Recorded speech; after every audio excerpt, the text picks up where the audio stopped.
So I'm Matt, I'm one of the Worcester Buoys. It's in the name. I grew up in Worcester, went to King's Worcester, and I guess I've rowed competitively for most of my life, and still doing that on a regular basis at Best Rowing Club in London. Hi guys, I'm George. As I'm sure Matt has already told you, I'm the power making half of the boat.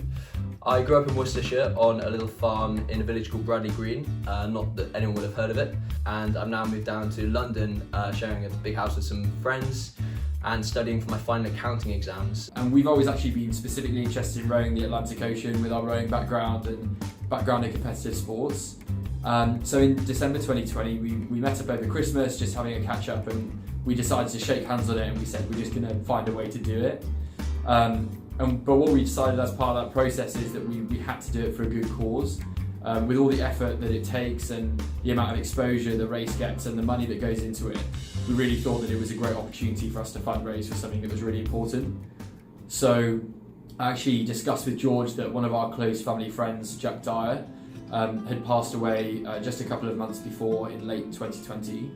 So Jack was diagnosed with cerebral palsy when he was a child, and with the kind of 24/7 care that required, it was obviously a huge strain on the whole Dyer family. And so I spoke to Sharon and Dale, his parents, and really said, who's supported you the most throughout his life, and if we were to do the race in memory of Jack, who should that go towards? And they really said to us that everyone that supported them throughout his life, Acorns Children's Hospice was by far the best, and they were just kind of amazed and inspired by all of the work that Acorns did throughout his life. We recently visited the Acorns Worcester Hospice, which looked after Jack throughout his life.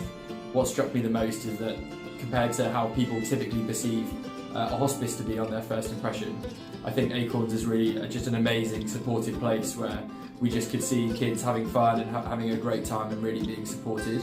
The best story from that, I think Mel told us, was the teenagers takeover weekends that you have, or the Friday nights, where you just let them sort of take over the hospice and they're tearing up the halls in their wheelchairs, and being able to provide a space like that where they can just live completely normally and have that fun, I think that was the bit that really made me smile.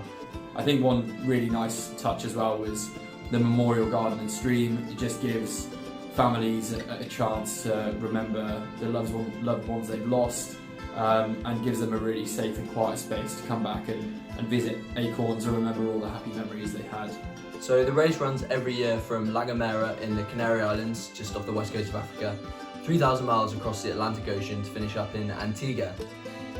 Every year there's about 30 boats that race across the ocean in different formats of sort of solo and pairs and fours, raising money for charity. In the last 4 years there's been over $6 million raised sort of through the event, and it will take us, we're not sure how long obviously, but for a pair maybe about 40 days to do the crossing. Some solo rowers, they take up to 90 days on the ocean, and that's in stints of 2 hours on the oars and 2 hours off. So Matt and I will be taking it in turns,